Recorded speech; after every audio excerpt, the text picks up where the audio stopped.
আপনাদের সবাইকে স্বাগত। তো কেমন আছেন বন্ধুরা? আপনাদের নিশ্চয়ই ছোটবেলার কথা মনে পড়ে, যখন আপনাদের জন্য বাবা মারা গিফট আনতো পুজোর সময় বা ক্রিসমাসের সময়, সারপ্রাইজ গিফট। তো সেই ফিলিংটাকে আপনাদের আবার একটু মনে করিয়ে দেওয়ার জন্য আজকে আমরা একটা ইউনিক ভিডিও শুট করতে চলেছি। এটা কি জন্তু? না দিদা, কি বল? এটা কি রং? গোলাপি। হ্যাঁ গোলাপি, ঠিক।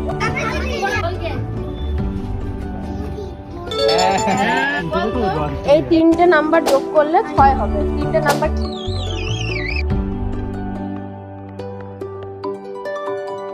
মন মরা কাটলো গোটা দিন, তুমি এলে ফের হলো রঙিন, ডুবে গেছি কি ভীষণ ঘরে। তাই তো 2 হপ্তাহ ধরে ঘুম ঘুম পায় না, রোজ দেখি আয় না, কেমন আজ লাগছে বলে যাও যাও যাও।